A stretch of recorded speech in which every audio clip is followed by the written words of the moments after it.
Hello and welcome to India's number one coaching institute with well experienced and well qualified staff. Hello and welcome to Aspire Adda. मेरे प्यारे बच्चों, God bless you all.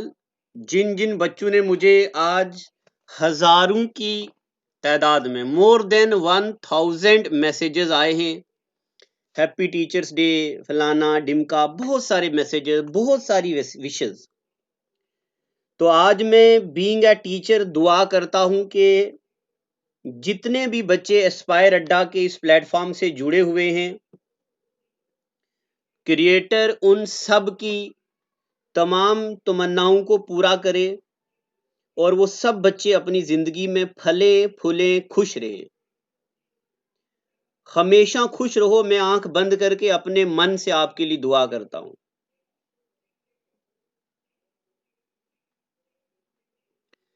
क्योंकि जब एक बच्चा कामयाब होता है तो माँ बाप को खुशी होती है और उसके बाद टीचर को खुशी होती है, क्योंकि टीचर ने पढ़ाया होता है।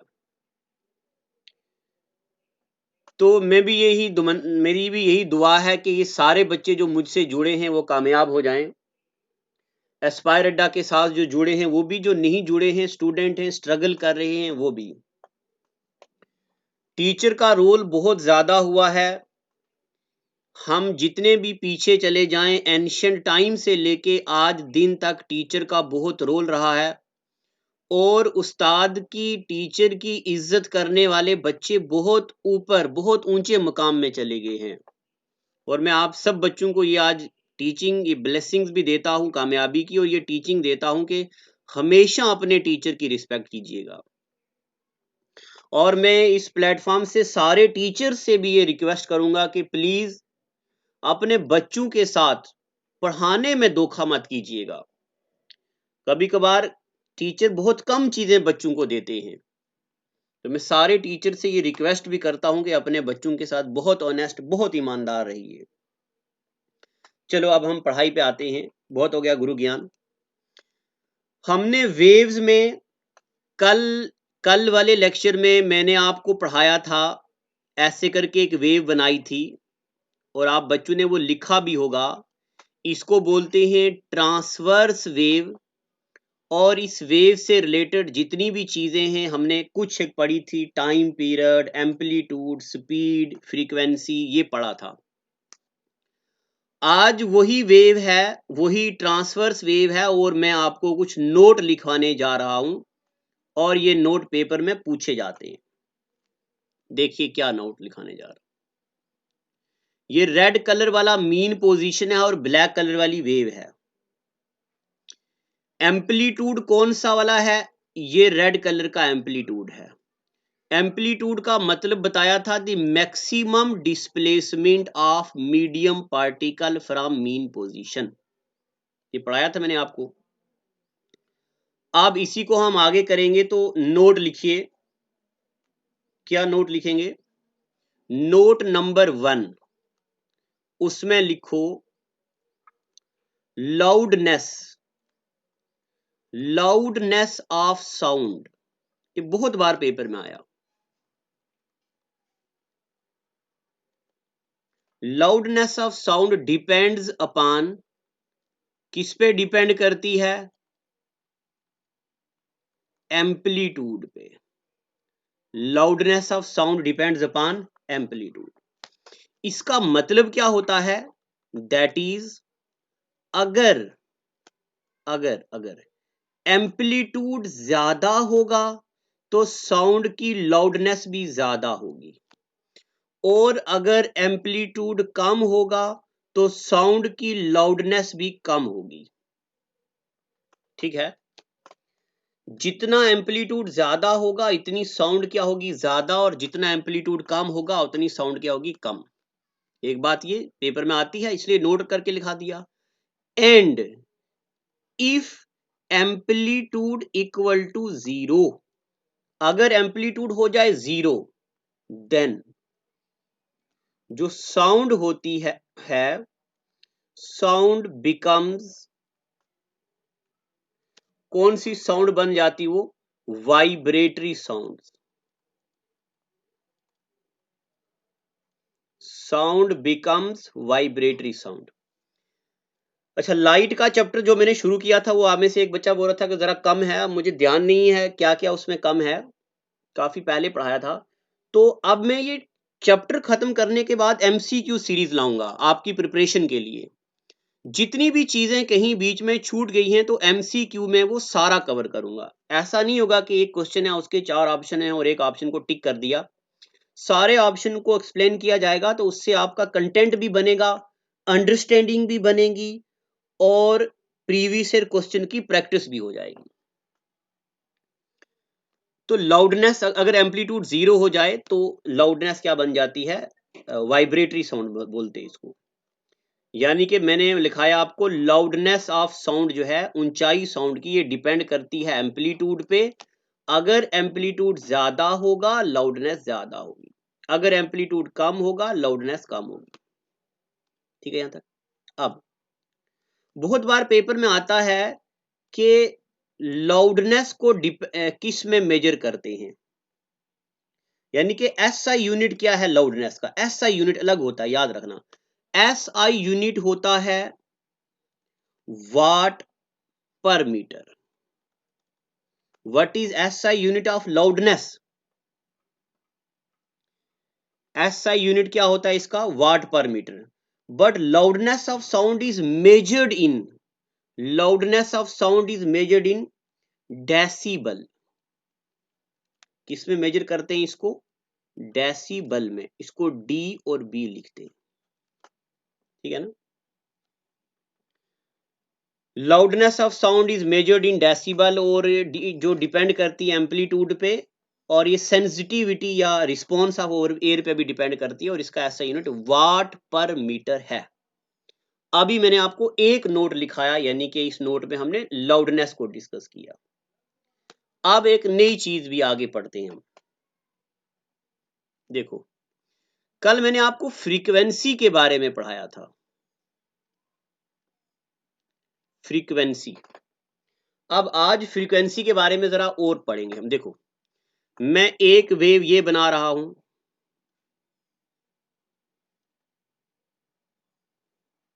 एक वेव ये, और जरा अलग अलग कलर से लेता हूं ताकि आपको अच्छे से बता पाऊं। दूसरी वेव ये, और तीसरी वेव ये इसकी मीन पोजीशन, ये इसकी मीन पोजीशन, ये इसकी मीन। ठीक है यहां तक।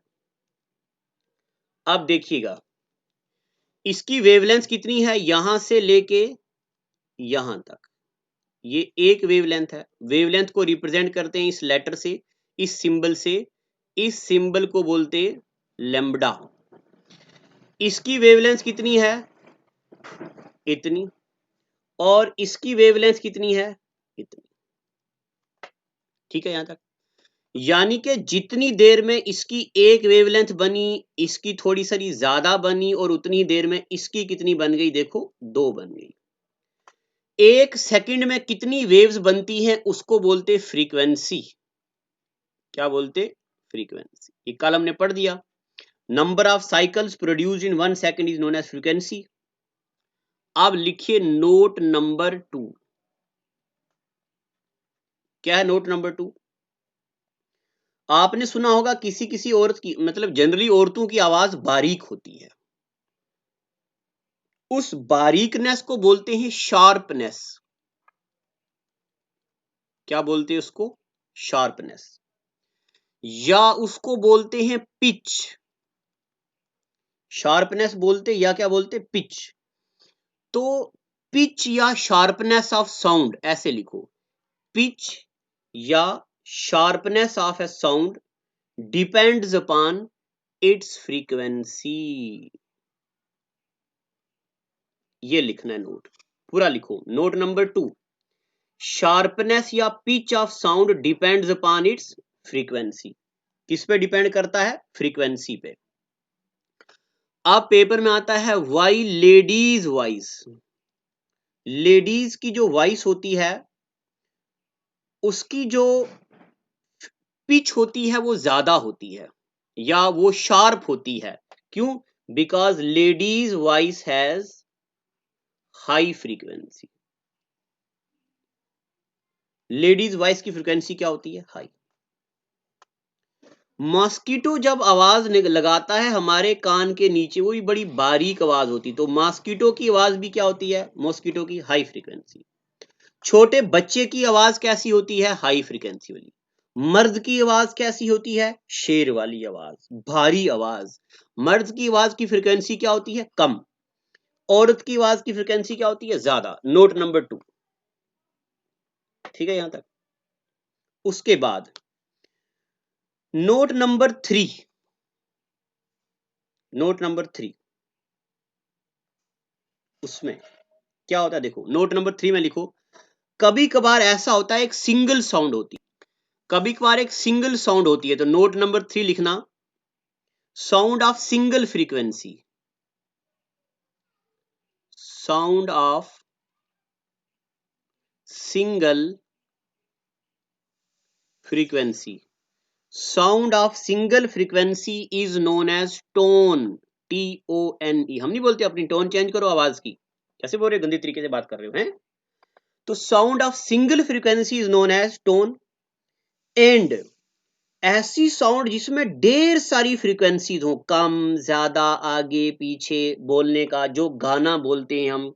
तो अगला पॉइंट लिखो, note number 4, sound of multiple frequency. Sound of multiple frequency is known as note.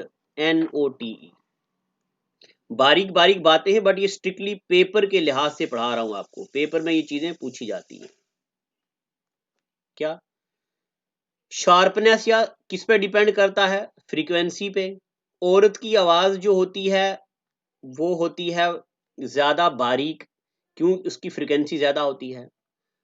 जितनी फ्रीक्वेंसी ज्यादा, या लेडीज की वॉइस की फ्रीक्वेंसी ज्यादा, मॉस्किटो की आवाज की फ्रीक्वेंसी ज्यादा।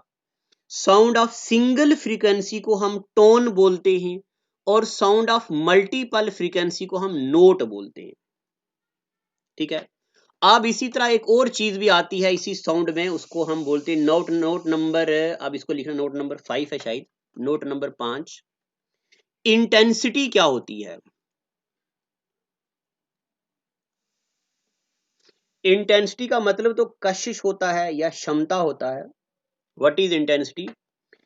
इंटेंसिटी का मतलब होता है कितनी अमाउंट ऑफ साउंड एक यूनिट एरिया से पास होती है।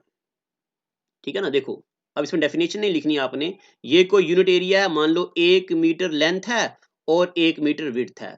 1 सेकंड में कितनी साउंड यहां से पास हो सकती है, उसको बोलते हैं intensity. What is intensity? It is, ऐसे अगर आप लिखना चाहते तो लिख सकते हो, it is amount of sound energy passing through unit area in 1 second. तो इंटेंसिटी का सिर्फ आप SI यूनिट लिख दो। SI यूनिट क्या होता है? अमाउंट ऑफ साउंड एनर्जी, यानी कि वाट पर मीटर स्क्वायर। इसका SI यूनिट क्या होता है? Watt per metre square. यहां तक ठीक है। ये लेक्चर छोटा बनाया करेंगे हम, ताकि आप आराम से लिखते चले जाओ। और अब थोड़ा ही सिलेबस है हमारा, इतना लंबा भी नहीं है। अब कभी कभार पेपर में आता है कि साउंड किस किस चीज पे डिपेंड करती है। साउंड, या आप नेक्स्ट हेडिंग लिखो यहां पे। अब आप नेक्स्ट हेडिंग लिखो, factor effecting speed of sound. क्या लिखोगे आप? Factors factors affecting speed of sound. Factor affecting speed of sound. Sound पे कौन कौन से फैक्टर का इफेक्ट होता है वो पढ़ेंगे। ठीक है, यहां तक नेक्स्ट हेडिंग। अब इसमें किन किन फैक्टर्स का साउंड पे फर्क पड़ता है, ये चीजें जो मैं लिखवाने जा रहा हूं ये पेपर में डायरेक्ट पूछी जाती हैं। Point number 1, effect of temperature, effect of temperature. जितना टेम्परेचर ज्यादा होगा साउंड की स्पीड भी उतनी ज्यादा होगी। यानी कि आप सीधा लिख दो, इफ टेम्परेचर इंक्रीजेस, अगर टेम्परेचर क्या होगा, इंक्रीज होगा, then speed of sound also increases. If temperature increases, then speed of sound also increases, and if temperature decreases, तो speed of sound also decreases. इसको बोलते हैं डायरेक्ट रिलेशन। अगर paper में कभी आएगा ये डिफिकल्ट होके, तो what is relationship between temperature and speed of sound, तो देयर इज डायरेक्ट रिलेशन या डायरेक्ट प्रोपोर्शनल रिलेशन। ठीक है, अब जिसकी मैं आपको एक एग्जांपल ले लेता हूं, देखो समझाने के लिए।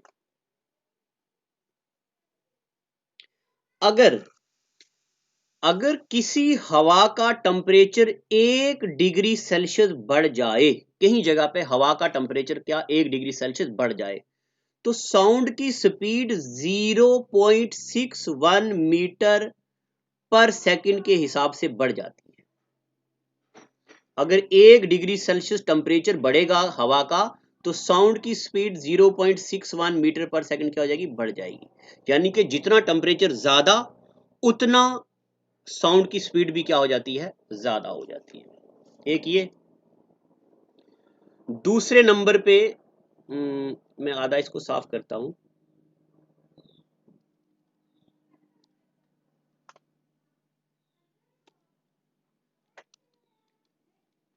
अभी हमने पढ़ा इफेक्ट ऑफ टेम्परेचर, आप पढ़ेंगे क्या ह्यूमिडिटी का कोई असर होता है। हाँ, ह्यूमिडिटी का भी असर होता है। दूसरा पढ़ेंगे हम इफेक्ट ऑफ ह्यूमिडिटी। ह्यूमिडिटी का क्या असर पड़ता है साउंड की स्पीड पे, यानी कि इसका क्या असर पड़ता है। अगर ह्यूमिडिटी बढ़ेगी तो साउंड की स्पीड भी क्या होगी, बढ़ेगी। यानी कि speed of sound in moist air increases as compared to dry air। moist air में जो साउंड की स्पीड होती है वो ज्यादा होती है as compare to dry air. यहां तक। अब हम फाइनल में एक बात करेंगे, एक आखिर में एक बात हम करेंगे, क्या वो ये कि स्पीड ऑफ साउंड सबसे ज्यादा किसमें होती है। स्पीड ऑफ साउंड किसमें ज्यादा होती है। सबसे पहले नंबर पे साउंड सबसे तेजी में चलती है सॉलिड में। सॉलिड के बाद दूसरे नंबर पे साउंड की स्पीड तेज होती है लिक्विड में, और लिक्विड के बाद तीसरे नंबर पे साउंड की स्पीड तेज होती है गैस में। अगर पेपर में आएगा कि sound travels with fastest speed in किसमें, सॉलिड में, सॉलिड से कम किसमें, लिक्विड में, और लिक्विड से कम किसमें, गैस। अगर बारीक पेपर आएगा यानी कि डिफिकल्ट आएगा, तो सबसे ज्यादा कौन से सॉलिड में, तो साउंड सबसे तेज चलती है एल्यूमिनियम में। एल्यूमिनियम क्या होता है, मोस्ट अबंडेंट मेटल होता है यूनिवर्स का। मैं केमिस्ट्री में पढ़ाऊंगा आपको, अगर आप हमारे पेड कोर्स का हिस्सा हैं तो उसमें ये चीजें और डिटेल डेप्थ में पढ़ी जाती हैं। लिक्विड में साउंड सबसे ज्यादा तेज किसमें चलती है, सी वाटर में चलती है, इसकी डेंसिटी ज्यादा होती है।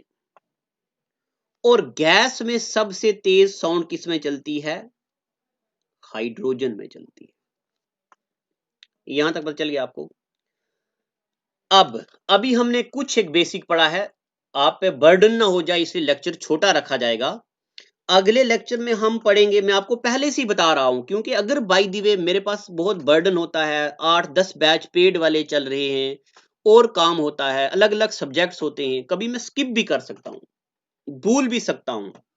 तो अगर मैं भूलूं तो आप मुझे बता दीजिएगा। नेक्स्ट लेक्चर में हम पढ़ेंगे एको क्या होती है, रेवर्बरेशन क्या होता है, इको क्या होता, रेवर्बरेशन क्या होता, और हम फिर पढ़ेंगे range of hearing, range of hearing, और फिर हम पढ़ेंगे इलेक्ट्रोमैग्नेटिक वेव्स क्या होती हैं। और मैथ्स वाले जो बच्चे हैं क्लास 4th के लिए, जिनके लिए हमने फ्री का मैथ शुरू किया है, उनके लिए एलसीएम एचसीएफ का टॉपिक आने वाला है, बेहतरीन होगा। सपोर्ट कीजिएगा शेयरिंग में, लाइक में, कमेंट में, इससे हमारा जोश बढ़ता है, काम करने का शौक बढ़ता है। आज के लिए इतना ही। Thank you and God bless you. So follow us on Instagram, Facebook, and can subscribe our YouTube channel. Thanks.